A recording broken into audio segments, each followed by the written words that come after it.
What's up, everybody? Welcome to the Cult of Recreationalism podcast. I'm Nathan Morris, and I'm here today with our guest, Margaux Alvarez. Margaux, welcome. Thank you so much for having me. Yeah. So I wrote up a little intro for you, and so when I'm done, if there's more that I forgot, there's a lot of things though. All right. So Margaux is a business owner, fitness coach, and a winemaker. She's competed at the CrossFit Games 7 times, and she won the marathon row, which is crazy. Competed on the Titan Games. She likes to ride Harleys. She loves a good ruck, and most importantly, she's Entropy, the Golden Retriever's dog mom. Definitely most important there. Most important part. So, how you doing, Margaux? I'm doing great. I'm excited to be here. Yeah, awesome. Thanks for coming on. So is there anything that I left off? Like, is there other stuff that you do that I missed? I did American Ninja Warrior twice, got selected for that, and then I started getting into tactile games. But those I haven't really, I mean, again, just kind of sprinkled the other things out there, but you covered a lot, so. Okay, cool. I forgot. I even knew about the Ninja Warrior stuff, and I just forgot to write that one down. No, yeah, Um, it's Titan Games. I think I definitely got obviously a lot more airtime with Titan Games. Titan Games, I think, was more my alleyway than Ninja, but it was a great experience. Honored to be selected and have the opportunity to run because a lot of people apply, and not everyone gets the opportunity to do it. So grateful for that. And of mhm. course, the tactical games, that's something new that I've gotten into. I haven't done as many competitions as I've wanted, but I like that because I'm trying to learn my shooting skills. I'd like to eventually go on my first hunt. So there's more that I want to do in that space. Yeah. I had some tactical games questions for you because I also had Jason Kalipa on, Okay, nice. and he's wanting to get into it, but like, I feel like tactical games, there's a lot of like you're not old, but in the CrossFit world, you've been around for a long time. Yeah. I don't mean that in a mean way. Thank you. I know for But all. Just oh kidding. yeah, no, we're like the same age. But I feel like there's a lot of kind of like that older guard of CrossFit Games athletes that have actually transitioned to tactical games. It, why do you think that is? I think because there's a blend, it's not just the physical, like everything isn't riding on your physical aspect. Like as an athlete and as a competitor within the CrossFit space, I had a good base of fitness, but it's kind of, about 50%. 50% is your fitness, 50% is your shooting. And I think as we maybe get a little older, or maybe our ability to perform lots of volume or the amount of conditioning or amount of training within a said amount of days is a little more difficult. I think we still can recover as we get older. It's just a little bit different than people that are in their like late teens, early 20s. And that tactical space, I mean, for the ones that I've gone to, it's typically 2 days and you have a blend of the shooting and the fitness together, then you have implements by itself. So I think our ability to handle the weekend maybe is a little better. I guess speaking for myself, I'm 38, I'll be 39 next week. And so I think I still feel like I'm 26 in my mind. So I feel like I can get a lot of things done and still compete at a higher level. It's just a little different in terms of recovery, I would say. Yeah. Happy birthday next week, Yeah, since thank I'll you. just tell you that now. Yeah, no, I always thought is like, yeah, from a capacity standpoint, like it makes sense. It's just like, okay, let's hone in shooting. And yeah, no, it's one of those like I think it's kind of cool to see that transition. And like I always thought it was cool to see CrossFitters. Like I think the best example was like Tia when she competed at the gold, whatever the Oh, the when she Commonwealth Games, I think it was 27. Commonwealth. I was gonna say Yeah. Gold Coast, but yeah, Commonwealth Games, and like she beat all of the weightlifters, and they were all pissed. And it's like she doesn't even do your sport full time, and she beat you. Why are you mad at her? Like, yeah, I think it's cool to see that transition. So, Yeah, do you, I and agree. then do you think we'll ever? Because like right now, like the CrossFit Games, there's the Open, and then like the Masters and the Adaptive have like their own competitions, like their own specific setups for them now. Do you Yeah. think we'll ever see like a CrossFit branded tactical games? Or would you like to see that? I don't know. It's a good question. I mean, I know Tactile Games has kind of made a presence with functional fitness and the shooting together. I know there's a lot other competitions out there. There's another company, another brand. I can't remember the name, but they had an event last fall that was a little bit still kind of blended fitness and exercise with the shooting, but I think it was a little bit more on the shooting side. I'm not sure how that would work. I think that it's a potential to see that, especially with Dave at the helm, because he obviously has a lot of experience and just his general experience in terms of being in the military and everything like that. I could see it possibly offering. I think with the if you look at kind of so many different offshoots of what they have already, like they have obviously the individuals, now they have the teenagers, then they have the teens, then they have the masters, and I know they're all kind of going their own direction. It'd be interesting to see how they decide to do that. I would imagine Tactical Games would be that person kind of heading it up, or the organization that would head it up, or another company would come in, or organization would come head that. So it'd be interesting to see. I mean, like I said, I've only done one Tactical Games. I had a great experience. It was very grassroots CrossFit like feeling in terms of like the early days of CrossFit, and I liked it. It was way more low key. The nerves were still there, obviously, but I loved it because I mean, you had to be kind of on like the shooting aspect. And again, I don't have much experience in terms of shooting. I just started learning how to shoot in 2020, taking some kind of one-on-one courses and going over drills. And it does require a different focus and ability to reset. And shooting when you're fresh, doing no fitness, and then shooting with your heart rate elevated and you're out of breath and you can't you can't compose yourself. It's definitely different. So I don't know. We'll see. It'd be interesting to see how it unfolds if they do something like that. Yeah, I remember like the first time I kind of saw it to get like I don't know if the Tactical Games was around yet, but the Rogue Invitational had the skier biathlon. Yes, that was my favorite event at the Invitational. That like what how did that event break down? I don't remember how that one worked.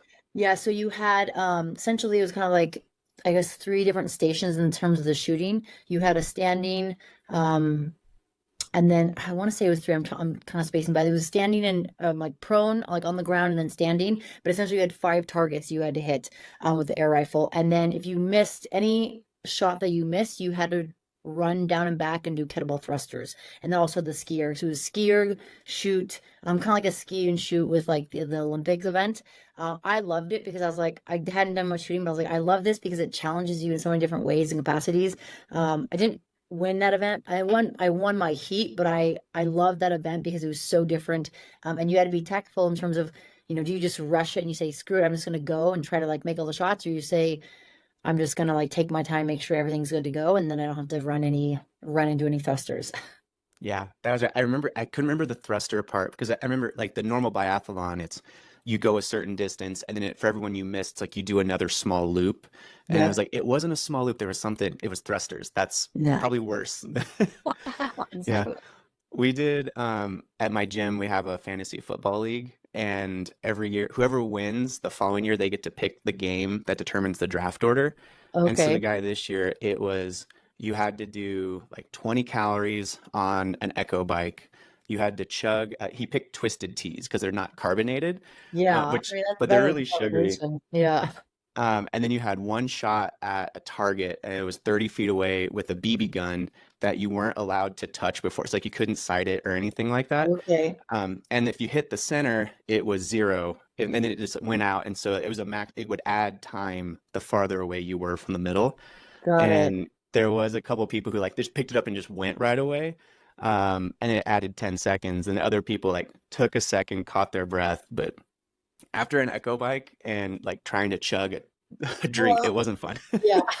I can only imagine because your heart Yeah. would get so elevated. That's Hmm. funny. Yeah. Because there was a bunch of us, like we were getting off of it in like 16, 20 seconds, something like that. We're like, just go. This is the Yeah, part we're good just one at. So can. yeah, that's cool. Oh, Um, so what else was I gonna so okay, I know was it 2013 or 14, your first CrossFit games? 2013. Okay.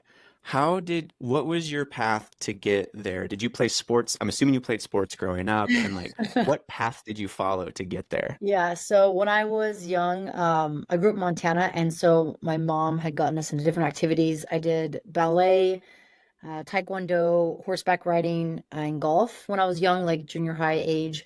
I would say 8 to 12. Taekwondo, I think it's a taekwondo. Yeah, so I did those activities. I was active. I think the taekwondo was great for my mental aspect and mental training. As I moved into high school, I focused on two sports, volleyball and golf, and so those are my two kind of sports. And people are like, "How does golf, like transfer over?" Like people are like, "Oh, golf's not a sport." I'm like, "It is a sport." But Right. I think not so much I mean, the physical aspect. Like you think of the swing. The swing could be mimicking like a power clean or a power snatch, or the barbell movements for the first two pulls, right? Because you have to be slow on the back and then fast on the kind of going forward into that swing. And so I think that helped a little bit in terms of the tempo and timing of learning. It definitely took a lot more repetitions to understand the Olympic lifts, but I think more so than anything, the mental component of golf was definitely very important because that trained my mind to be patient, to not get upset if you have, a crappy second hole and you're focusing on your, putting and it goes to crap, we'll say, trying to cuss. Yeah. But you have, another 16 more holes that you have to go. And if you're playing multiple days, you're in a long tournament, maybe you have 2 more days to go. And if your mind is in the gutter and you're like, oh, this is horrible, I did terrible, I'm not going to do any better, you're now kind of messed yourself up for the entire weekend. So I think that training in the golf definitely helped me. So training golf, I think that mental aspect for 10 years transferred over a little bit as I got into CrossFit. But after kind of growing up with volleyball and golf, I did outrigger canoe paddling when I lived in Hawaii when I went to school there. I did that for about 2 years. And that was more endurance. Again, more mindset, but more endurance. And I think that definitely helped just prepare myself for maybe the marathon row Mm. or other events in the future. And I didn't do anything at a collegiate level in terms of, volleyball or golf or any other sport. I really wanted to. And I think that would have been helpful for myself. But I didn't have that opportunity, it didn't pan out. So I kind of shifted my focus elsewhere to study abroad programs and other things. But I think that also gave me the opportunity to do outrigger canoe paddling and be introduced to something completely different. And then when I moved to the Bay after university, I got into running. I really liked that. I think that helped create a nice aerobic base for me. It was more, I think, of a solace for myself to kind of work through the passing of my sister and just going through like physical and mental changes and struggles that I was having. But I think that helped me eventually get to the point where obviously cross paths with the individuals that did CrossFit and people told me about it. And I was like, all right, cool, I'll try this. So it wasn't, kind of some stories that people share. It's like, oh, I did, collegiate level X or did this for so many years. I played a variety of things, but I think that also helped cultivate my discipline. So maybe I wasn't really good in one specific sport, but I was able to have a lot of discipline and mental fortitude to help me get to the point where, when you get to CrossFit, like you got to be really good at a lot of things. You got to be super well rounded. And I think that helped me a lot. Yeah, that was I also didn't play anything in college, but I just played sports all growing up and high school end of high school I was more like cross country and track, like middle distance type stuff. Nice. But I did karate as well, and so it was weird. I had this like weird capacity, but also like really like good core control and like just know proprioception, like just knowing where my Yeah. body was in space. And so like when barbell stuff, I was so used to like manipulating people of like whenever they're attacking to where like, oh, this bar, like it's nice. Yeah. It's kind of fighting back, but not really fighting back. Yeah. Um, That's a but it great was cool analogy. because yeah, but it wasn't I think that's one of the things now, like kids, and I'm seeing it in CrossFit too, like people are getting so sport specific, where I love the fact that my parents were like, yeah, play basketball, play baseball, play soccer, like all this stuff. And it's definitely like helped of like I wasn't pigeonholed into one thing. So Yeah, I agree. um, And it's kind of a double-edged sword because you have kids that, they want to be at a very high level. They want to compete at collegiate level. They want to go to the Olympics with a specific sport. And that's definitely attainable. It's also hard too if people are like, hey, like, I just want to compete at the CrossFit Games at a very young age. I'm like, you're going to be a child once. Your yeah, youth, not that you can't continue to think that you're young, right? Like I think I'm 26 in my head, even though I'm not. I think that youth and that child, you need to make sure you embrace it and you have the opportunity to do other sports. And I know Rich Froning talked about this too, like, go play baseball, go play basketball, do these different sports because you're only going to have this childhood once. And again, it's a double-edged sword. So it's like, which path do you want to take? And I've seen it where people decide to go down a specific path. Maybe they want to be really good at swimming. They want to compete at a collegiate level. And at one point in their high school time or year, they're like, nope, I'm done. Like everything's done. They're finished. Like they just tap out. And there's other people that continue down the path. So again, double-edged sword. And I can only speak from my experience, but having the ability to do a variety of different sports and love all of them, wish I could do them all the time. But I think it also gives you a good, like you said, good proprioception of your body, but also understanding how you can utilize yourself not only now but in the future of life and exercise and movement. yeah. How did you, I'm gonna take it back a second. How did you find upriver canoeing as a Oh, sport or activity? How do you fall into uh, that? yeah. So it's outrigger. So like outrigger canoe paddling versus upriver. But Oh, so sorry, funny I thought you said out. story. That's Okay. okay. Yeah. Funny story. So when I lived in Hawaii, I was going to school there. I started working at my first year there. I picked up like just a quick little job at kind of like a cafeteria. And one day there was crazy storms and it started raining and unfortunately the roof was like inverted. So like all the water was collecting and there was just water pouring through the roof. So I was running around, I think I was 19 at the time. I was running around with buckets trying to like catch all the water. And the manager of the bar, Drew, across the way that we shared the same kitchen, he saw me and he's like, I love your attitude. I love like your work ethic. If you're interested in a job and working as like as a bartender, let me know when you come back. So I was like, all right, cool. So I came back my sophomore year and got my bartending license and started working there. And him and some of the bartenders worked with Heilani Canoe Club in Hawaii. And so I had the opportunity. I went to one of the practices and I was like, holy cow, this is crazy. And it took a while for me to kind of do it. It wasn't until like the spring of that next year that I did it. But it was so different. It was so challenging because we're in a canoe. It's you and 5 other women, so 6 women total in the canoe, and you're paddling on opposite sides. So you'll do maybe 10 to 12 to 15 strokes on one side, and then the second person in the second seat or the person in the second seat will switch to the other side. So it was introduced to me by the manager of the bartender and of the bar, excuse me, and I just loved it. It was such a physical challenge. I was probably one of the youngest women there. A lot of them were in like the 30s or 40s, maybe late 20s. But I love the physical mental challenge, and that's how I kind of got into it. I did some short races that year, and then the next year I ended up doing one like long race, and then I did the Outrigger canoe race from the island of Molokai to the island of Oahu, which is 41 miles. And that is like one of the longest events I've done, not just like distance wise, but like miles wise. It took us like 7 to 7.5 hours to complete. And yeah, it was incredible. I recommend anyone having the opportunity to try it to check it out. And that was a team of 6 of you guys, took 7.5 hours? Yeah, and that's a little long. Our boat got a little too close. We were sea boat, so like we were the least experienced out of all of us.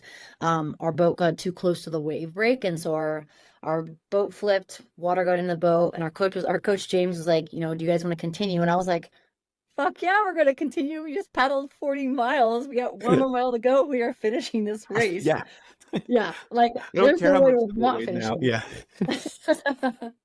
And I remember that vividly because I remember there was one girl, she was crying because I think she was in the number 6 seat. She like had say, "Oh, it was my fault. I got too close to the wave break." I'm like, I don't care. It doesn't matter. It already happened. We're here. We're finishing this race. Like sunburnt, blistered, doesn't matter. We're finishing this race, and we Mhm. did. That's awesome.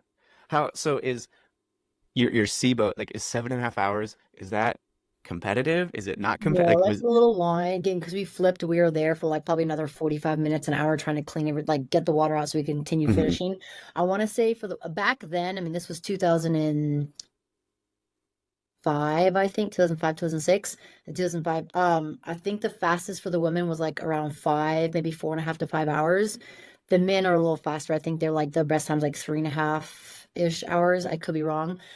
Which is crazy. That's blitzing fast. But again, we were, I think, like 7.5 hours. I think probably a good 45 minutes to an hour of us sitting, like trying to get water out of the boat to keep going.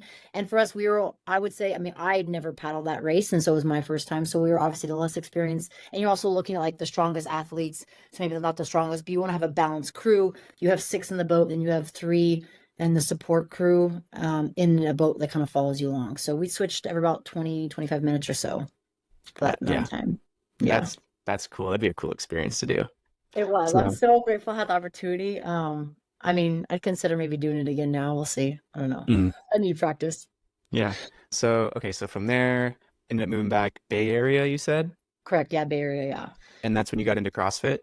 Yeah. So I moved back in 2000. I moved there in 2008. And I started working as a marketing assistant at a gym. I knew I wanted to be in the fitness, exercise, health industry of some sort. I just started kind of running, doing my own thing. I had found like the Spartan races, Tough Mudders, and I absolutely love those. So I was doing kind of training some half marathons. Some girlfriends were personal trainers.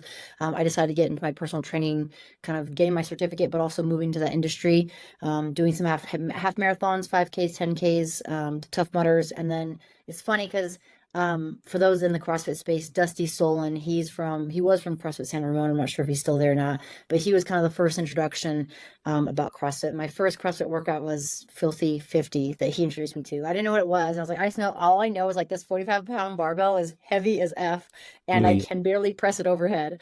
But it was unique. It was different, and I loved it. And then I just talked to him about it. Didn't end up pursuing anything. Later that year, some friends and I that I did a Tough Mudder with. They were like, you should check out CrossFit. You would love it. And I think they actually went to one of Kalipa's gyms, kind of in the Mountain View area. And I was like, nah, I just joined a UFC gym in Concord, California, and I was all about getting back into the martial arts. I wanted to possibly do jujitsu, maybe compete in like the martial arts MMA. That was kind of when things became more popular. Plus, I also wanted to just be in a position where if I had to defend myself, I could. I knew, I mean, I took taekwondo, but that's different than, BJJ. So I did that, pushed it off, and then finally in early 2011, like February, some friends were like, hey, we're gonna go check out this gym. I was like, all right, third time's a charm. I should probably go check it out. I'll go check it out. Yeah, And then I that's cool. did, and I fell in love. Mhm. That your first workout was Filthy 50. Yeah, so I was like the first, I didn't even know what it was. Like Hmm. later I realized, I was like, oh my God, that's what I did. Dusty didn't even tell me what that was. He's like, here we go. I just remember like dying. Hmm. And then my first workout in like an actual box CrossFit affiliate was like burpees and snatches. And I have a short thumb, so my right thumb is shorter than my left. And so holding on to a 45-pound barbell was like gnarly. Hmm. That I don't remember exactly what my first workout was, but I remember it was something with box jumps, and I think it was push press. And I'm sure Okay. they gave me an empty bar, but it was I was living in Chicago at the time, and I got into bouldering a lot when I was in college. That's And awesome. this gym had it was CrossFit on the bottom level, and then they had this upstairs where they just made this like makeshift bouldering wall, and it was Yeah. $30 a month to boulder. I'm like, sweet, I just got out of college, like I'm still broke, Yeah. like this is perfect. I'm But in. to get to the stairs to go up there, you had to walk all the way through the gym and then up. So like you're walking Um, past CrossFit classes to get there. And the owner, his name was Jason. He was always like his kind of like coaching setup was kind of back there. He'd always say hi and I always talk to him. And he's like, "Hey, if you ever want to hop in on a class, you're welcome." And I'm like, "Nah, this stuff's crazy. I'm not doing this." And then but he would always say it. And after like a month or two, I was like, you know what? Fine. Like, I'll give this a try. yeah. And he's like, yeah, come in tomorrow. Like, come in this time tomorrow. I'll have you hop in on the class. And I just remember it was like, and he's like, and he was like ex special forces. I don't know what branch he was in, but he's like, I'm gonna learn. Like, he went from like being really nice to like, I'm gonna learn a lot about you tomorrow. Like, you're either going to, it's gonna kick your ass and I'm never going to see you again. Or it's going to kick your ass and you're going to ask me to up your membership. And I was like, okay. That's Like, awesome. That's like, amazing. yeah. And I just remember like laying on the ground afterwards, like probably went out way too hot, like just all that. And laying on the ground and he's just like, hands like just kind of like, hey buddy, you okay down there? And Yeah. I was like, yeah, up, sign me up. Like I'm in. This is awesome. You're So like, I'm ready to go. Let's do this more. When can I come back? yeah. So I always did like in high school, I was a 400 and I was more of an 800 runner. Okay, okay. But that's like the sadistic race in I was just gonna say 800 man out of all the repeats, 800s are the worst. yeah. So that was the 4x4 and the open or sorry, open 8 and the 4x8 were my races, which is like the very in track meets the very first and like the middle. And I was always the alternate on the 4x4, but someone Okay. was always hurt. So Yeah. then I had Sick. to run. Yeah. And I'm like, guys, I haven't eaten all day. I didn't like eating right before I ran. So I'm like, I'm just Oh man. hungry. And like, I would give a friend money and like, just go buy nachos and hot dogs or something. Like, just have something ready for when we're done. I'm so hungry. Yeah. So you So, definitely like that pain cave. You like to kind of push yourself and like put yourself in that environment. yeah, not anymore. Not based off my 24.1 score, but That was a gnarly workout. yeah, Oh man. we were talking about that. Like, just that workout rewards the people who are willing to go to the dark place. And I was like, I guess I'm just not willing to do that anymore. Like I'm good. I'm just gonna like turn back that dial a little bit. Yeah, I'm good. So, That's yeah. funny. Okay, so then you got into CrossFit there, and then you didn't stay in the Bay Area. You moved around a little bit. Yeah, so I was there from 2008 till 2014. Okay. So when I found CrossFit in 2011, I was like, I love it. I signed up for the Open 2 weeks later after doing a class.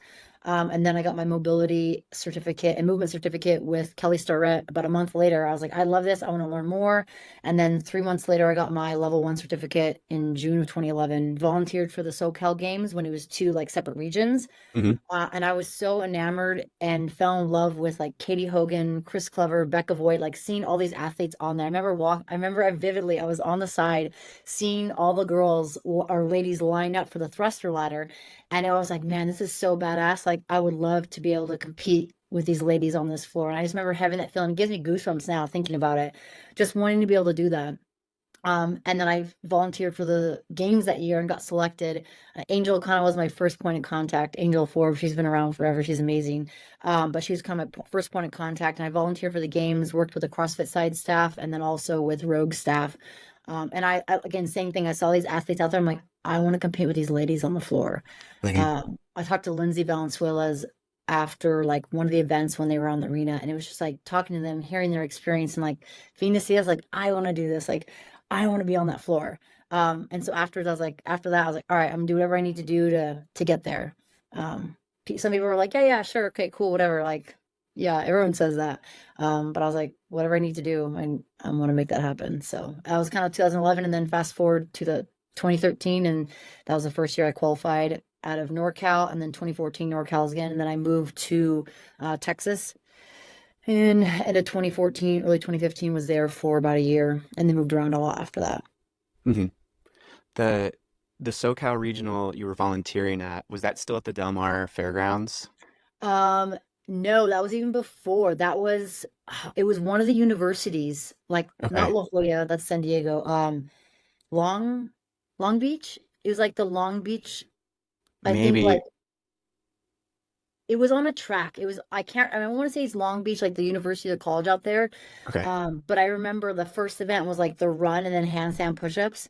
And the run was on a track, and then they came into like the handstand push-ups, and this girl smoked the run, and then but what came in and like died in the handstand push-ups. I was like, oh man. But Mhm. yeah, I want to say something like Long Beach Community College, maybe, or something like that. Okay. Yeah, the only regionals I ever went to were SoCal. I lived out in Costa Mesa for a little bit. Okay. They had a team that went to regionals like every year. I And remember then personally, I knew people from there. yeah, yeah, like Max was the coach. But yeah, some of like the I was never a regionals level athlete, but I liked working out and doing a little bit extra, so I would end up like doing like the accessory work with a lot of those guys. That's So awesome. it was always fun. So, That's so um, cool. and it was great because it was like an hour up the road, and so we would Okay. just take off, go. It was you could do a day trip, and you didn't have to like get an Airbnb or anything like that. Yeah. But that That's venue was so cool because it was outdoors, but there was just all that air going through, and yeah, that was cool. So Yeah, that was I think 20 was it 2018 was the last time they had regionals there, I think. I I don't just can't, remember. I think at whenever the they Del went Mar from location. regionals to super regionals, I think that was still the location there. Yeah, in 2015 super regionals till 2018 maybe, I think. I think I want to say 2018. I can't remember though, because I remember going down there and watching it. Um I know in 2015 I think it was there because I remember it was after my regionals, and I think I was hanging out with Sam Briggs. We were out there supporting some of our friends and competing. Yeah, I know that actually, 2016 it was there too because Dan, that was the year Dan missed yes, it. it was. That was the year. I think I was there 2016 and 2017. So I guess I never went to a regionals. I only went to super regionals. But Well, it's still whatever. kind of regionals, yeah. It's funny. Yeah. I was doing a podcast the other day talking about how regionals and like how it kind of works, the tiers. I'm like, man, back in the day, it was like open regionals games, and then at one point it was like super regionals, how it hmm was blended together. But times have changed. hmm I kind of like the quarterfinals though. Like it's as a gym owner, it's really fun because then it's like, okay, cool. Like the people who you see working and like working really hard, like it's kind of like, hey, they're going on Thursday night and Friday night. So if you want to come watch and cheer on, like it's fun. It is. I So think it's great for the community because I think for people that maybe can't make it to the games or make it to any in the in-person events where like everyone's meeting together, I think it allows the community to be a part of it. Which I mean, that's where they're at. That's where they're competing or training. Like they're in the gym every single day, or more times than not. And I think that's where people get to connect with people, and the athletes. So that's cool. You have the opportunity. yeah. So cool. That's Well, awesome. okay, so you kind of like came up and got to where you're at. Is this what you wanted to do when you like if I go back in time and I find 10-year-old Margot and I'm like, 10-year-old Margot, what do you want to be when you grow up? Like, would you have said something in the fitness space or something totally different? I think it's funny. The only reason I know this is because I looked back at some old stuff my mom had in storage, and I think when I was like 8 or like 7, something around there, I wanted to be a doctor because my grandpa was a doctor. Mm. And so I don't think I really knew that I want to be in fitness, or I would say the industry of health and wellness. I do know in 2000, I do know when I was 12, I remember learning and finding out that one of my cousins from Mexico, she was huge into the marathons and the triathlons, and she was this huge triathlete, and she just accomplished so much in Mexico in terms of like the competitions down there. And I was like, you know what? I want to be like her. I think there was some point, I don't know if that was the exact phrase, but I was like, I want to do what she's doing. And so I started running in my backyard and like just trying to run like these squares or these rectangles like in the backyard where like the grass was. And I remember after like one lap, I was like, oh, my side hurts. But I was like, I just gotta keep going. And I think that was the first time that maybe I wanted to like do something like that because she was kind of the first person I saw in terms of competing in like a space of as an athlete. But I didn't know it was going to maybe get to this point where, I've competed multiple times at the games and have expanded my competition or my experience in different realms. But I'm so grateful for it because I think I like to put myself in uncomfortable environments. I don't know why. I like to push and challenge myself. I think that we are capable so much of ourselves as a human being, not only physically, but also mentally. And I think that's where we grow. And I believe that's kind of my philosophy with training and education is like, you want to grow. To have growth, you have to have some sort of change. You have to have some sort of pushback. Like people talk about how diamonds form under pressure. And not to say that's the same thing, but we need to have some sort of stressor on the outside of our body, physically or mentally, and that's how we're going to grow and that's how we're going to change. And I think I've gravitated towards that. So I don't think that's maybe what I envisioned when I was younger, but this amazing path has unfolded and I'm embracing it as I go. Yeah. So do you make that like kind of not mind games, but like the mental aspect of it? Like when you're coaching, like do you spend a lot of time on that or are you more what's your style, I guess? And is Yes. it's the less training, right?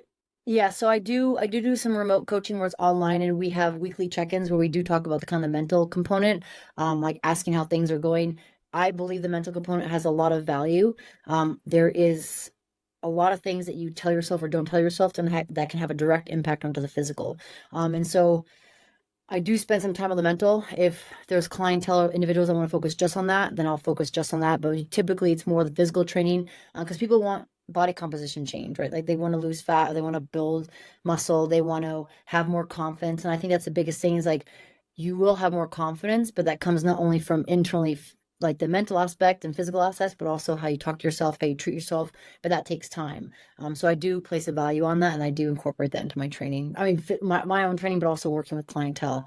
I think it's really important. And I think that people kind of like try to put it off to the side. It's like, oh, it's not as important, not important. It's like, it is. I mean, just like mobility is not super sexy, but it's like, you got to do it to feel better, right? You can't, I mean, you should be doing it a little bit every single day. You don't wait till Saturday and like do your stretching. Some people do, but if you think about like brushing your teeth, right? You brush your teeth twice a day, maybe 3 times a day. You don't wait till Saturday to brush your teeth. At least I hope not, But again, teach their own. But the Saturday's for same thing with flossing. mental training. Yeah. Yeah, exactly. Someone's like, does that count for flossing too? I'm like, yeah, flossing, brushing, whatever. It's interchangeable. But the whole concept, it's the consistency. But it's the small little things. And again, it's tough because people, it's so easy to say, it's harder to do. So it's creating those habits and those patterns on a daily, weekly, monthly basis to help you get there. Yeah.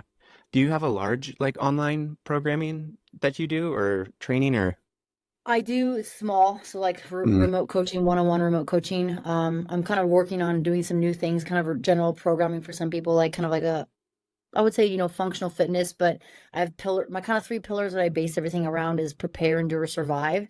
And people are like, well, it's kind of intense. I'm like, no, it's not intense, but preparation comes in different facets, right? Endurance or enduring comes in different facets as well, not just physical, mental, but also how do you handle the setbacks? How do you handle the challenges? And then survival, think, oh, survival skills, which are important, right? That's something I'm incorporating down the road with an in-person kind of retreat down the road with like survival skills from a friend of mine. And that's important. But it's also, how do you survive in certain instances? Do you have a passing in your family and do you close up or do you reach out for help, right? What kind of sources of help do you seek? And so those three pillars I think are important, but I focus kind of a lot on the one-on-one, but I'm also hopefully going to get to the point where I can do more larger scale things and kind of group coaching online. There's just so many things that I want to do. It's like, all right, I'm a one-person team. So being able to do everything, it's hard. So Yeah. No, it's cool. I kind of just seeing stuff like I see the dumbbell. Is it your garage or is it a room in your house where you've got? yeah, yeah, it's garage. Yeah. Okay. The way it's painted, I'm like, I can't tell if she just has like a really nice garage or if this is like a room she put mats down in. Like, Yeah. Oh, I painted it for sure. It yeah. there's like it's hard to like try to like cut out like the mishaps or like the on the like outside the lines. But I Hmm. love it. I mean, it's great. I think in the future I definitely want like a three-car garage because half of the gym is kind of the studio where I can train and work and film and do content. And the other half has my motorcycle and then some other equipment and then some other items. Yeah. Oh man. Do you like working out in your garage or do you like going to like a class setting? Yeah, I like both. I prefer working out with people. So going to the classes, I'll drop in and do like visit different gyms here in the Vegas area. I prefer that because I love working out with classes. I love kind of the camaraderie and like the joking and the friends that you have connection wise. Working out in my gym can be convenient more just because I'm right here. But it's also like, hey, let me just like pop on my phone and answer this one email, and then an hour goes by, and I'm like, oh, I'm still answering emails or I'm still Hmm. doing work. So it's when I'm in class, it helps me focus on that Yeah, versus that trying to do two things at once. yeah, I do the same. Like whenever I can, I hop in on the classes at my gym and it's like it's kind of it's more for me because I'm like I was always like team sports, just that was just how I operated. And so I like going in and like working out with a group and then because usually for me it's the 4:30 p.m. that I can make and it's like, okay, cool. I know these two guys are usually here. We kind of feed off of each other. It's just healthier, like a Yeah. healthy competition. Um, I'm bad about working out by myself in the garage. Like if I do, I just end up going for a run usually because I'm like, I don't have to really, I mean, I do warm up, but it's not like, okay, let's start with PVC pass-throughs. Now some good Yeah. mornings. It's Like not it's, guided where you're like, hey, just tell me what to do. Yeah. yeah. I've noticed that when I've done a lot of kind of coaching and programming. I mean, obviously I worked with summer staff for 5.5, 6 years and being able to have a regiment and a plan, like when people have like a specific, like this is what I want to do, like it's easier for them to follow. And so I've noticed it's like, hey, like I'll remove the guesswork. I provide everything for you. You don't have to worry about what you need to do. You just Mhm, follow the program and follow the plan. And I've noticed that's easier for people versus like, okay, have a day for your own. You're like, what should I do? Like, should I foam roll? Should I squat? Should I, mhm. walk, etc. So, but yeah, Yeah. I totally get it. I did that once with a class because it was like, I can't remember, it was like warm-ups or something. And it's like, maybe I got complacent and like, you kind of like repeat certain things and people are like, Yeah. can we do this instead? Or like I was getting, they'll send, how it is like members send you like, can we do this for a warm-up? Like, have you seen this pizza game with the ab mats? Um, and I remember there was this one day where I'm like, you know what, guys? We got like 5 to 7 minutes. Whatever you need to warm up, go for it. And the whole class was like, so what do we do? Like, what? And I was like, whatever you need. And they're like, yeah, but like what? And I'm like, fine. And I had to like make a warm up. I was You're like, like, all right, so do this. I'm like, okay, okay, okay. yeah, I it mean, was I like, get it because I've been on both sides where like sometimes like I just don't want to think, and I've had mhm, people and clients say, hey, like I don't have to think. I lead or I work. I think for everybody at work for 6, 8, 10 hours, whatever they're doing for their job or their career. At the end of the day, I just want to like turn my brain off, tell me what I need to do, how long I need to do it, where I need to be, and I'm good to go. mhm, yeah, So yeah, it's funny you say yeah. that. So with all the training stuff, when do you find time for winemaking? Good question. So I've been able to the past few years I've been I did a pretty good job of like time management and kind of splitting things up. It was really difficult still competing and like launching the business and trying to do events and do all that needs to be done in terms of legal paperwork and research and like R&D. But I did it, made it happen, but just got to the point where I couldn't do both. So for now, with my next production that I'm going to do, I kind of had to pause things. COVID put a huge damper on things. I wasn't able to travel, do events, specifically with production costs. So like bottle prices went up; they're 100% up. Instead of being 75 cents, like $1.50, which doesn't seem like oh that's not much. It's like well yeah, if you're getting 1,000 cases, that's a lot of Right. bottles. That makes a Yeah. huge dent in terms of how you're going to afford that. So I had to pause a little bit on that. I've done kind of some more back end, like researching how I want to do the next label. I've had to just be really diligent with my time management and how I break the time up, saying, hey, like I'm going to set 2 hours, or from like 2 to 4 p.m. I'm going to do this, and then from 4 to 6 p.m. I'm going to do that. So it's doable. I've learned that sometimes not everything will get done in a day. Most likely doesn't always happen. So sometimes that rolls over the next day. But also being understanding too that, like, I'm trying to do a lot of things. So just prioritizing my days or prioritizing my weeks to allocate what I need to do for business. And I've gotten really good, really, really good, more than I want, at multitasking. Not recommend that. But I've been able to do kind of juggle both at the same time, or Mhm. 4 things, 5 things, whatever. Are you a to-do list person? Yes, 100%. Like I'll, whether it's on my phone or like a physical, like I have like an actual notebook that like I write stuff on. And I love like crossing off. And I think that helped. Yeah. I love Mhm. people like, oh, I did a live on TikTok the other day and someone's like, oh, old school notebook. I'm like, yes, I have notebooks. I probably have close to 25 notebooks over the years of like business notes, phone calls, training, all that stuff. So I personally love that. If it's on my phone, it's easier because I can kind of have it in my pocket. But that for sure makes the list a lot easier, because if I'm not, I'll forget something. And I'm like, oh man. It's like I see a message from someone, like, all right, cool. I'll mark it on red. I'll get back to them. Like a week later, I'm like, oh, I didn't get back to them. Has to be on my Yeah. list. That's do you do okay, this because I thrive off of checklists, like I'm a very task-oriented person. Yeah. Um like you wake up in the morning, it's like, "Oh, I already did this one," but I'll still write it down on the list and then check it off Well, even though I already did it. I am guilty of that for sure. I'm like, oh, I did that. Cool. Film the content. Check. hmm Ate breakfast. Okay, awesome. I Yeah. did that. Good job, me. Like Yeah, so there's something, some days where it's like, all right, cool, like just kind of 3 things that I really have to get done today. And if I don't get it done, then like, all right, fine, like I can maybe get it done the next day, but like it has to be important. And other times where it's like, all right, there's all these things I'd like to get done. If I don't get them all, that's fine. I'll roll them over the next day. But it's like, and I've done a pretty good job of kind of keeping a list in my head, like a mental list, like, all right, these are things I need to do. But if I have it physically on paper, one, it's a reminder because I'm writing it out. And then another reminder is that I'm seeing it again. I'm like, all right, cool. So 3 times a charm, I should hopefully remember by now. yeah. That was I I had a member ask me, she has a teenage son, and she's like, "Are all 13-year-old boys idiots?" And I was like, "Yes, we are. We're not trying to be, but we like, or we were." Yeah. Because I remember like my dad, it was something like my mom was going through something really stressful, and he's like, "Okay, before your mom gets home today, you need to do like this, this, and this." And I'm looking into it, and I'm trying to do a good, and he's like, "What did I say?" I'm like, I don't know. I don't know what you said. Like I'm trying. It's just not sticking for whatever reason. Like it went in one Or ear and came out the other. yeah, hormones are all over the place. Who knows what's happening? So That was so yeah. funny. Mm. Um, so you're coming on as a coach at Power Monkey Camp this spring. Yes, I am so excited. This is probably one of the most exciting things I've had. I mean, there's been many exciting things in life, but I would say recently this, I'm very excited. I'm very amped. I'm very pumped. I just, yeah, I'm super thrilled. hmm So What, so are you coaching what's your role going to be, I guess? yeah, so I'll be assistant coach with Darnell and Mike at the aerobic capacity station.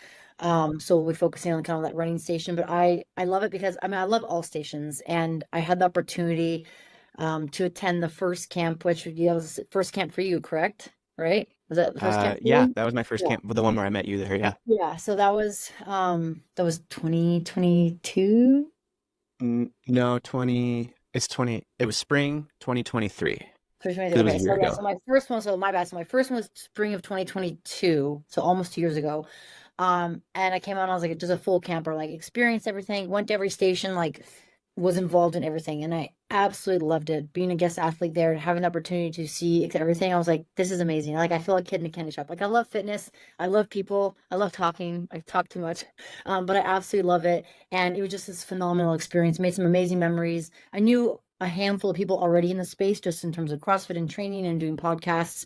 But being able to meet more people or get to spend more time with people, just met these incredible relationships. Also had the opportunity to do a wine tasting out there, and host that as one of like the special events on Wednesday night.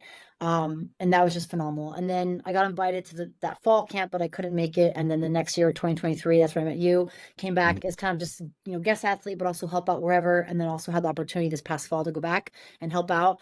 And I would help out at as many stations as I could. And I would love to be able to be a part of the community and the camp in terms of as a staff and coach, because I see the value of the education. I see the value of the connection. And I think in the beginning of the week, people are kind of like, oh, we don't know anybody. By the end of the day, by like Thursday, Friday, it's like, oh my God, I love you guys. Like, we're going to continue to meet up. And these amazing friendships have been bonded. And I've loved seeing that. And I got offered the position to come on as a guest coach. And I'm super excited because, I mean, running was kind of the first solace for me when I first got into fitness. It was a way for me to get out emotions and work through things and just give myself kind of a quality of time with myself. And so to be able to be a part of the coaching staff and help other people see the value of training and fitness, but also hopefully give them perspective, what it's like to training coach at a high level, but also how do you integrate that into your coaching, or how do you integrate that into your own fitness, whether you're a coach or an athlete yourself. And I love that it's all inclusive at all levels. I mean, we've had so many different people come to camp from my experience of being there. And I'm like, I'm thrilled. Obviously, I'm excited because I can't stop talking about it. No, I loved it. I had wanted to go for years. I met Chad and Mike Service and all those guys like years ago when I was living in SoCal. Just Okay. from work I was doing, we worked with them on some stuff, and I'd met Awesome. Dave a little bit.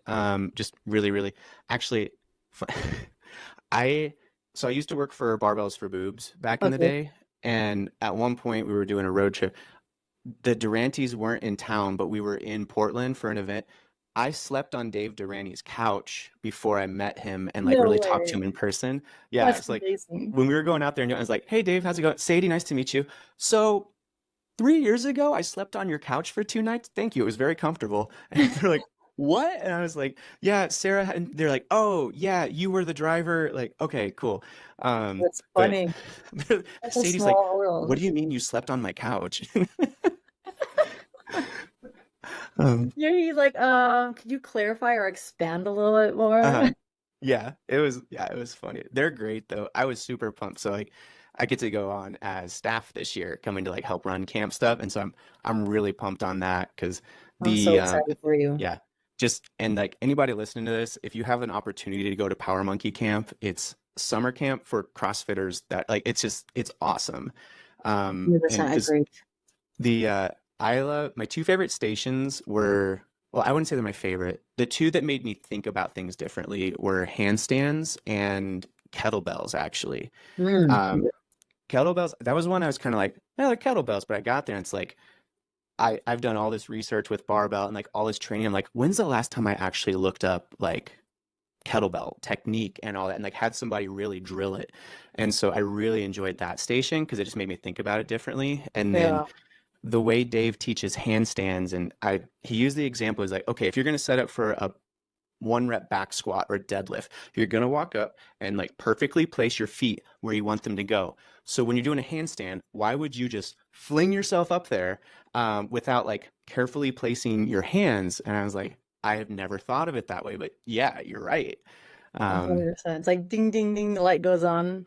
yeah, it was That's cool. awesome. Just yeah, kind of. I hadn't done at that point, it had just been a while since I'd done more like continuing ed stuff as a coach. Mhm. So I loved it. It was so much fun. Yeah, But again, like you said, anyone listening, like it is fitness camp. And I think a lot of people are like, oh, well, I have to be an athlete or I have to be a coach to attend. It's like, no, like, as an athlete, yes, you can attend and learn things for yourself. As a coach, you can attend and learn and be educated on different philosophies and different approaches and theories towards, whether it's barbell or kettlebells or handstands, but also it's an experience to just expand your kind of body and mind. Like you'll be pushed to try something new. You'll meet amazing people. You'll hear different stories. And I think what I love is like, Monday through Thursday, there's those campfire nights where you get to hear people's experience and you get to talk about it. And like there's an open dialogue. And it's a place where it's like, hey, you're welcome to, share as much as you can, right? Absorb as much as you can. But it's like it's so hard because people are like, what's it like? I'm like, it's like you're a kid in a candy shop where we're like all your favorite candies are there and all the things you want to learn and maybe things you've never done that you want to try are there. And I think a lot of people would benefit it again, not just physically, but also mentally and emotionally and spiritually. It's an incredible opportunity to work with different people and hear different people's stories, but also like put yourself maybe in different environments that you're not typically there. And I think a lot of people that, they do CrossFit or they have done CrossFit, whether you're a weightlifter or maybe you're just someone that like recreational, like you're a runner, you like to do triathletes, whatever it might be, like putting yourself in a new environment. I think that's what I loved is like I got to learn and hear and experience so many different stories from different people. And it's incredible. Again, for those listening, like highly recommend checking it out. And I'm so blessed. I'm glad that you're coming on as staff, and I'm so blessed to be able to be a part of it. I just have not enough great things to say. Yeah, no, it was one of like getting that call from Dave. I was like, yes, this is like, You're like, yes, like trying to be like professional about it, but inside just like, yes, 100%. You're like, uh, yeah, it was pretty cool. 100% feel you there. Yeah. And then, well, and so I met you there, but I actually technically met you like the one weekend prior to that, like literally the weekend prior to that Yep. at Yeah, GoRuck literally. and at Jack's. So, Yes. That was how was amazing. that? That was fun. Yeah. What can you want to talk about that competition a little bit? Because that one's Yeah. different. That's for oh yes, for sure different. So the event that we're talking about was the GoRuck Games put on by GoRuck. Hmm. That was literally the week before camp.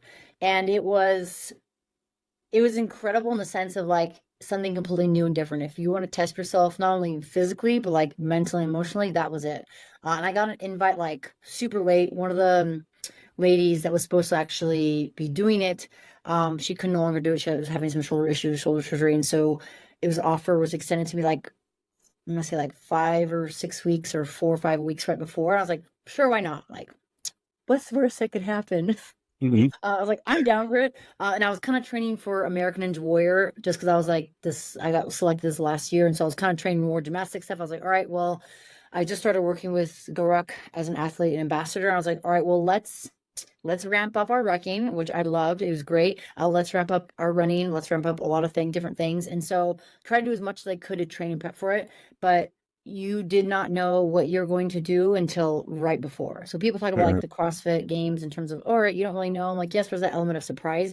But with this, it was not just fitness, but also mentally, how are you? And so the first few events, it was like the functional PT test that the military has. And that included running with I had like the max push-ups, max burpees, things like burpee over a sandbag or burpee sandbag over the shoulder, and then two other elements, 200 meter, I think it was 200-meter run with a sandbag and your ruck, and then it was 100-meter, or sorry, a 1 mile run with 100 pounds, so ruck plus a sandbag. And then after we wrapped up that, we went to an unknown distance on the beach. And I had been doing some running, but not this distance and not on a beach. And again, it was more about doesn't matter what you can do fresh, what can you do tired, what can you do fatigued, how can you handle the unknown? And it was a great test physically, mentally. And I think for myself, I was like, you know what? I have no control over what they're gonna do or not do. I can only control what I can do and what I can put out. And that unknown distance ended up being like 16 miles on the beach with our ruck in the middle of the night. And In the sand. Yeah. in the sand. Yeah. And my shoe, which is a half size a little too short, I went with my traditional size. I should have gone a little, I knew it better. I went like traditional. Um, for sure ended up losing 2 toenails after that weekend, but that's okay. I've lost toenails before. No big deal. Done that before. I- But again, I loved just because it was so different. Like, and I thought of it like when I was rowing a marathon, I was like, I can only control what I'm capable of. Like, what's the positive? All right, cool. One step at a time. I just ran for 2 hours. How much more longer could you be there? And it's a mental mind F because you see someone, you're like, is that someone telling me to turn around? Oh my God, it's the halfway mark. Oh, yes. But then you're like, no, don't. You'd have to be like, nope, I don't know who that is. Maybe it's someone on the beach. Ended up being someone on the beach. All right, cool, keep going. Oh, there's a light. Maybe that's halfway point. Nope, keep going. And you have to, what you think and what you perceive is going to happen, didn't happen. Anyways, that was just the first night, but it was a great experience. Had the opportunity to do kind of some shooting there, which is really cool. I love that aspect. Also, kind of like in terms of a situation where, say, you go into a store to go buy something and someone, gets all rowdy and like pulls a firearm, how do you respond if you're concealed carrying? So it kind of gave us some situations of like, if you had to be in an active shooter situation, how do you handle this? And so it was good because it has to make you think. You have to be sharp. You have to be aware of what you're doing. And again, I liked it because it's not just the fitness component, it's other elements as well.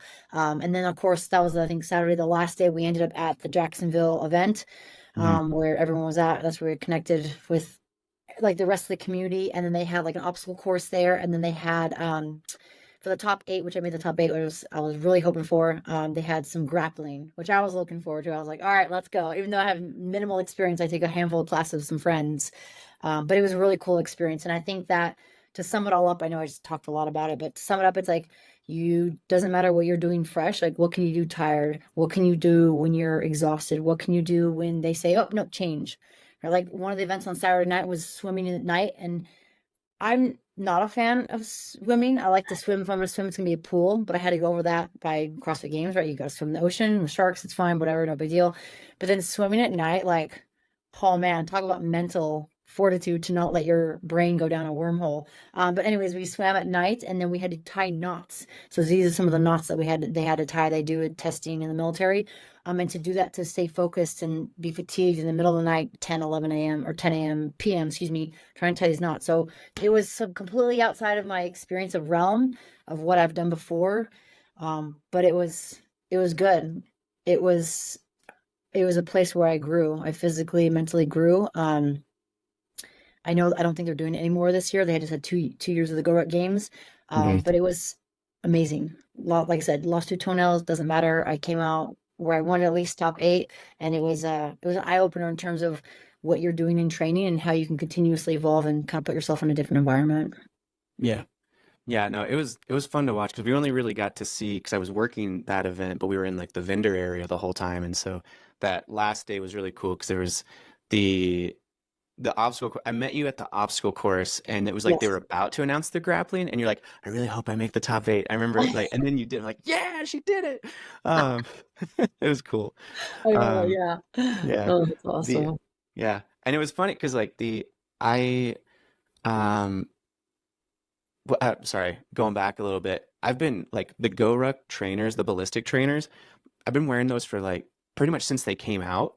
Because they had some sort of discount for affiliate owners, and I was like, I Yeah, wasn't the ones I was training, and I was like, these are kind of okay. I was gonna try something different, and like, I love those shoes. They're so good for everything.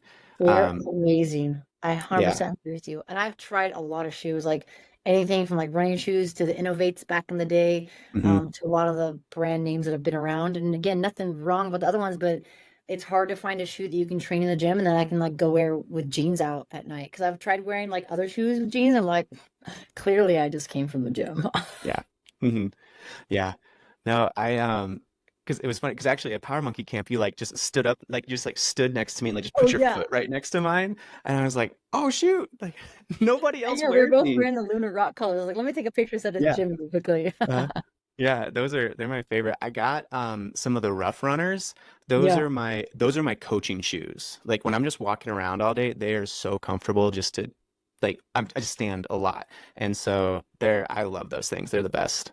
I agree. So, What I like about them is like, 'cause I've worn running shoes for so many years. The running shoes in general can be kind of soft, and the Rough Runners, they have the cushion, but they also have the support. So like, if you're on your feet all day, you're not like, oh man, because I've been in running shoes, like my heel hurts at the end of the day. I'm like, these are money. Yeah, they're mhm. amazing. Yeah. Super comfortable. Yeah, the trainers, because last couple like Memorial Day Murphs, I've done it in those trainers with a vest on, and like running the 2 miles in it doesn't bother my feet at all. Like I feel fine. It feels like I'm That's wearing running awesome. shoes. So Yeah, actually, no, they're hold on. perfect. You have them on right now? This is my daily driver backpack. I've had this for like this is like literally a 10-year-old GoRuck That's that awesome. I got It years lasts ago. forever. Yeah, yeah, and it's one of those like I've had people So like, I've had people like offer me new backpacks. I'm like, no, this one's fine. yeah, you're like, it's working, everything's great. Funny Yeah. story. This was back in 2000, I think 16. I think it was the last year before the games were had moved out of California. But I was at a friend's gym, CrossFit Escudo. Him and his wife own it. They've since gone, but they were there, and I left my backpack, my ruck, like my original, like, gosh, this was like, yeah, like I said, 15, 16 ruck on the side, and he like reversed, and so my bag fell, and then like he ran over it, not intentionally, like just by accident, but like it scraped it, scuffed it a little bit, but like it was still usable, like it was perfect, even though like it got ran over. buy a car. I Yeah. was like, hey man, it's still working. It's fine. I don't need a new one. Like, I'll continue to use it. Eventually I ended up getting a new one. Mhm. But it's like they last forever, man. They're like quality's incredible. Yeah. Do you work rucking into I know you were when you were prepping for that, you were doing it every day. Like how often is it every day? A couple times a week? What's your Yeah, I was doing it almost every day. So now I'm trying to do it at least 2 to 3 times a week. I ended up tweaking my back really bad last year, trying to pick up a 250-pound sandbag multiple times. I just should have stopped. But I was like, I'm gonna get this. Was I it got the off the stone that ground. they had? Yeah, it's the like the Hobblestone Yeah. bags, like the stone looks like the stones. It was two. I picked up the 165. I was like, oh, it's easy peasy. I was like 250. I was like, yeah, I got this. And like I got off the ground, but then I was like, no, I'm gonna get it. And then I tweaked it really bad. So then I took a break for it. But yeah, I typically will try to go maybe like 2 to 3 times a week, and I'll just go like either I'll do short distances, maybe like a mile and a half, or I'll go for like 3 to 4 miles with my dog. Um, and it's good. I like it. I like to add. I try to add it in maybe like with like other elements. So like the tactile games, we have a plate carrier typically we have, which is kind of like a vest but front and back. But I know they've implemented some of the rucks in terms of some of the events. And so I'll try to keep it on either put my ruck on or my plate carrier when I do like other elements in the gym. I haven't done that recently. But I like to try to do that into my training just because it's a little different. Like having load or on your back or on your like front and back, it definitely changes the stimulus of the workout. Yeah. Yeah. No, I've noticed it. Have you read The Comfort Crisis by Michael Easter? No, that is on my list. I have like a list of 100 books that I want to Hmm. read, but that's at the very top that I'm working. I want to read that one. It's a good one, and like the he ends it because he kind of goes back and forth, like relating it to this hunt that he did up in the Arctic, and like breaks it down piece like the mental aspect, the physical aspect, and then like to like basically having to like carry each guy's having to carry like 100 plus pounds of meat at one point. And so he talks about like rucking and how like humans were built differently than all this stuff, but they kind of he like breaks down the science behind it. And it was funny because like a Awesome. year before I started reading that, I was like, I have this backpack, or I'd have like my I have a 511 vest also. And when I would walk my dog, I go out for like 30 minutes. I would just throw it on just to like add a little bit. And I was like, oh, I've been engaging my core this whole time. Didn't realize all of a sudden I have all this science to back. Like, who's the weirdo wearing a heavy backpack walking his dog? Like, Yeah, right. uh, No, that is great. I think again, you look at for me, it's all about like, what are you doing in the gym that transfers outside the gym, right? So like that's awesome you're doing that. I really want to read his books. I'd love to kind of dive a little more into that. But I think it's huge. Like for me, it's like I want to do a hunt. So I know that, at the end of the hunt, I'm gonna have to carry my pack and whatever extra meat that I have back. It's like the functionality of it, I think is important. And I think just like you said, putting yourself in different environments, you're training your core. Like obviously your body changes and evolves a little bit if you're hiking, if you're hinging from the hips a little bit more. But I think it's great if people want a different stimulus. Like this is great. Just kind of like when you go to a gym and you're like, oh, I'm gonna walk on the treadmill at like, a 10 incline. mhm. Perfect. Change the stimulus. Yeah. That's awesome. Yeah. Yeah. Where I live, it's pretty flat. It's not super hilly like in my neighborhood. So I'm like, I gotta do Mhm. something than just Yeah, walking. exactly. I like throw a vest on you. I got plenty of hills where I'm at, so I'm like, all right, here we go. Mhm. But it's good. I think again, the functionality of it, like if you're gonna go hiking, if you're gonna go hunting, you're gonna put yourself in that environment, you've got to have some sort of external load to kind of challenge yourself. Yeah. Yeah. So cool. That's awesome. Um, yeah. So, okay, for you, like you've done all that stuff. What's next? Do you keep building out the training stuff, or like what's your 5 year, your 10 year? What's the goals? Yeah, those are great questions. So I'd love to do another production of my wine. I still have barrels I need to bottle, so I would like to be able to kind of bottle that and still and release the new label that I have. Also continuing to build out the training, but I would like to not only do the one-on-one remote coaching, but I'd like to shift that into an online like 8-week program, kind of like a webinar online group coaching to be able to hopefully reach more people. Just with my philosophy and kind of what I've experienced and hopefully give that education, those tools to other individuals out there. Long-term goals, I would really love to create like a women's retreat. And I've talked a lot about this to a lot of people. People are like, well, I'm a guy. Can I come? I'm like, well, yes, I want to incorporate as many people as possible. But the focus would be to tailor it towards women's retreats, kind of prepare endure, survive is a theme that I talked about earlier. So the physical preparedness, the mental resilience, but also survival skills, and also things that would be they would also be able to implement into their life, right? So Yeah. I want to be able to provide these tools, but I also want to help other people and have those be in-person retreats that I like to do. And it's funny, I did a podcast with a lady from the UK, and she's like, "Well, if you travel over here, I would love to, do those." So I eventually get to the point where I'm able to do not them only locally in Vegas, but also nationwide, and eventually travel around the world to do them. I just feel like if I can bottle up all the information, all the knowledge that I've learned and provide it to other people and hopefully give them the inspiration, the motivation, and the confidence to go for their goals or their passions, whether it's in fitness or not, then hopefully I could be an advocate for them. I just think that life is very short and we don't always have the time we think we have. And so I want to try to capitalize on that and try to give the individuals and build this community, not only online, but in person, the resources that will hopefully help them, physically and mentally. Cool. That's awesome. Cool. And then I'm kind of just wrapping it up here, but if one thing I had, because I was going through and like there's like the wine, the train. How many Instagram accounts are you currently logged into? So I have four. Okay. Mine, which is a 321 Go, GUX. And then I have like the fitness and the training, which is a Celeste by MA. And then I have the wine, which is MCA wine. And then the fourth one, which is Entropy the Golden. And it's tough because like social media, like there's pluses and minuses to every time to everything about that. I'm so grateful because I've met some amazing people through social media, connected with incredible friends, built some amazing relationships and friendships. But sometimes I feel like it's a black hole, and I'm like, oh my God, I was just on my phone for half an hour, and I'm like, what was I doing? And most of the time, it's conducive and it's beneficial and it's helpful. But sometimes I'm like, I'll just get like I think when I'm like working, I'm like, if I just want to take a break, I'll just like check it, and then I'm on there like a while. I'm like, okay, check Yeah. yourself, Margo. Yeah. When I was going through it, I was like, okay, she's got her personal, she's got the training. I was like, does she have like a fake one that she uses to stalk people with? Like what? Like people have those. Like how many did she have? I'm like, I don't have time for I was like, that. these are the ones I found.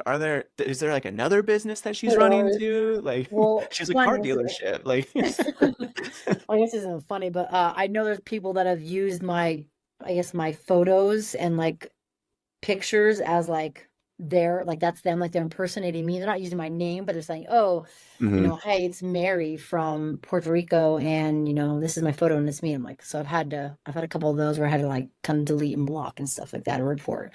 But hopefully not more of those. Knock on wood. Yeah, knock on wood. Yeah, those don't I don't get that. Like just I know it happens. I know why they do it. It's like, come on, Yeah. people. Like Well, there was one lady, I think it was from Brazil. She'd reached out to me and she's like, do you have this account on, it was some dating app. I was like, no, I don't. Apparently this person was pretending like to use my photos to be this individual, but was asking to like send her money to like meet up. I was like, that is not me. I would never do that. So it's like, what makes me nervous and stuff like that, especially now with like AI and like the voice mimicking where they can mimic someone's voice. It's like you could totally be played and you wouldn't even know, But then it's like this, yeah. Oh, there's the puppers. So cute. Old. he'll be 4 in a couple months. Oh my Yeah. gosh. Clark, you want to come up here? Adorable. I'm Let me bringing fit you Entropy in on. here. Entropy. See if I can get Entropy. Oh, look. Entropy, here. Oh my gosh. What's his Just name? Clark. His name's Clark. Clark. Look at Yeah. his ear. I like how like one's up and one's down. Entropy, come Yeah. here. When I he think was she'll be downstairs. when he was about 6 months old, one stood up, the other one just never did. So he's Really? always like that. Yeah. And what's his what's the like the blend like the I guess the dog? What kind of Mom was a yellow lab. They have no idea what the dad was. okay. But I have a friend who she got a dog, like she has his brother from the same litter, did one of Okay. the doggy DNA tests, and it's name a breed. He's 5 to 10% that like I don't know how accurate those things are, but Yeah. he's a super mutt. Okay. Entropy, So come here. I don't know if she'll come over. She's probably downstairs. So cute. Yeah, like I don't know what we're talking about. But dogs are more important, obviously. um oh Um, Brazil or oh yeah, somewhere. yeah, people, Yeah. is it people in person? Yeah, I just like the people impersonating accounts. That's I'm just like, man, it's scary because it's like people like, oh well, you said you were gonna say like you said, if I send you $500, we're gonna meet up. It's like, no, I would never do that. And I've seen it on other people's accounts and other people's instances when they've shared it on whether it's Instagram or Twitter or whatever. So hmm So Yeah. Oh man. yeah. Yeah. It's So only for only yeah. for school. Yeah. Let's end on And a that's higher just note. Instagram. I have like Yeah. Facebook and Twitter and X, LinkedIn, TikTok, Mhm. whatever. But Yeah. We ran into that with the Bubs account a while ago where people were, really, yeah, they made it like Bubs Naturals underscore or like Bubs with like two S's on Bubs at the end and then yeah, Naturals. And it was one of those, it actually helped us get verified because we like sent, we're like, hey, like people are impersonating, like they're stealing money from these people.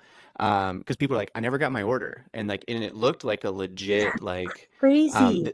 they built things that mimicked what Bubs had. And so we sent it to them. And then just through that conversation, they're like, oh, like, we're going to give you a verified badge so that people know. And we're like, sweet, awesome. We got the blue check. That's awesome. Yeah. That's so messed up though, but it's like the links that people would go to do that, you know? hmm It's just it's horrible, but it's like there's people out there like that, like they don't care. Such a disconnect, like whatever, like as long as I get money, you know, Yeah. it's wild. Yeah, it's like you could just go get a regular job and not steal from people and make the same amount of money. Like from how hard you're working to do this, it's like, Yes, just go like don't. But I think that the frustrating part is like you're taking away and you're undermining the people or the businesses or the organizations or the individuals that make up a company, all their hard work and all the time and all the money into that. It's like this doesn't like happen overnight. Like you and everyone else are combined in this effort, and now it's like you're just like ripping that rug from underneath them. Like it for me, it's like hearing about that and seeing that. It's like man, like why would you do that? Mhm. You know, like ugh, it irks Yeah. me. hmm But So, karma, goes um, around, comes around. yeah, yeah, Hopefully. hopefully. Hopefully, Yeah. exactly. That's funny. Okay. Total change of subject. What Yes. is the best sandwich and why? Like the one you make or somewhere you go out and get. Either one. Both. Give me both. Okay.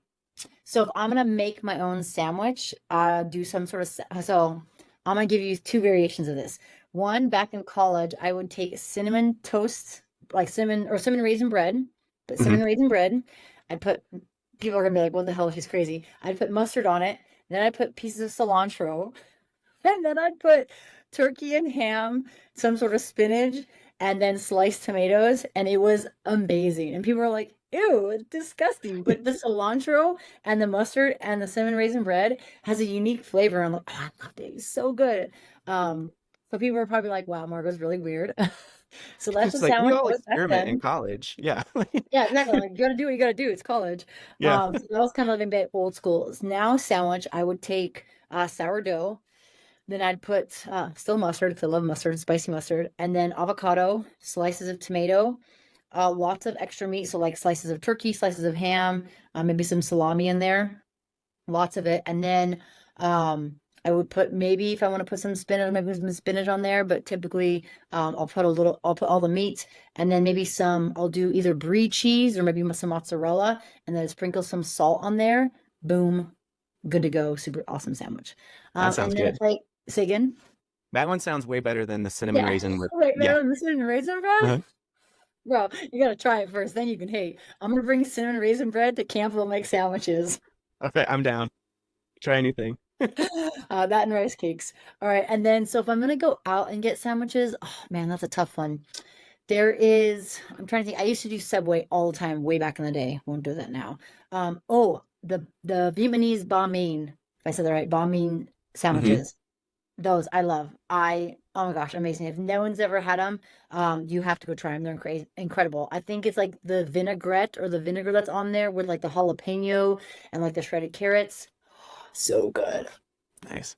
So those I are completely opposite, but Yeah, I'd say and the reason I brought this up was the other day. I don't know why it just spoke. I was coming from like some friends. It was late, and I knew I didn't have a ton of food at home, and I was like, I'm gonna get. I haven't had a sandwich in a long time, and there's a place in Denver called Snarf's Sandwiches.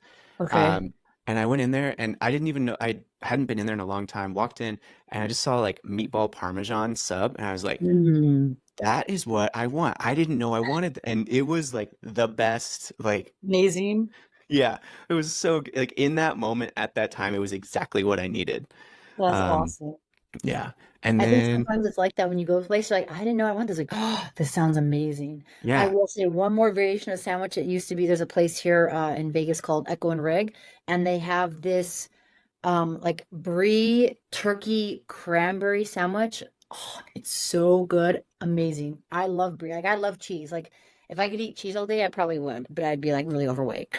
But I love cheese. I absolutely love cheese. But yeah, that's another good variation. But that meatball sandwiches, those are pretty good. Especially if you're like kind Hmm. of cold and you want something warm. Those are Hmm. my That was it. I think it was like already below 20 that night. It was supposed to get really cold that night, and oh, I was like, I'm dang. just gonna go home, watch a movie, and eat this meatball sub. Yeah. Amazing night. Yeah. I got told the other day I eat string cheese like a serial killer. How do you just bite it? Yeah. No, that's the point of string cheese. Is like you take an edge and you like peel it off. I was hungry. I just wanted to eat. You kind of like totally miss out on the whole string cheese component. And it's funny because I love string cheese. Like I crush it so much. And Entropy also loves string cheese too. Anytime here, the funniest thing is like I'll like any salami or like cheese where I literally touch the wrapper and like start to open it, and she's like sprints upstairs like, "Oh, are you having a snack? Can I have some?" Hmm. That, It's yeah. wild. Clark is that way with bananas. Bananas, really? Hmm. He likes string cheese too, but like bananas, and my old roommate's dog would do this too, where like if you were anywhere in the house and you like that little like of a banana Yeah. crack, he could be asleep 200 feet away and he would be No. like at your feet ready for a piece of banana. So, That's amazing. It's incredible mhm. how dogs, like whether it's a sound or a scent, it's like automatically like bam right there. It's like, how did you Hmm. know? Yeah. So That's cool. funny. Yeah. Okay. We covered a lot today. I think it's a We good did. spot to wrap up. So, Yeah, um, I can't think of anything we didn't cover. That was amazing. yeah. Okay, so if people want to get in contact with you or reach out to you for training or whatever, where can people find you? So if they're on Instagram, the 321 go GAUX is the best way to reach out to me. I also have Facebook, LinkedIn, Twitter, TikTok, all those platforms. I also have my website, which is margauxalvarez.com. So my name. I'm working kind of reworking that and fixing that a little bit, doing some changes. So that'll be up and running. It's up. But it's just there's some things that need to be adjusted on it. But they can feel free to reach out to me. Probably Instagram's the best bet, or my website, and then we can kind of go from there if they're interested. So yeah. Cool. Awesome. Margot, thanks so much for hopping on here with us. This is a lot of fun. Of So, course. Thank you. I had a blast. This is a lot of fun. yeah. And guys, this has been the Cult of Recreationalism podcast. Thanks again to Margot for joining us today. I'm Nathan Morris, been the host for this one. And yeah, we'll talk to you next time.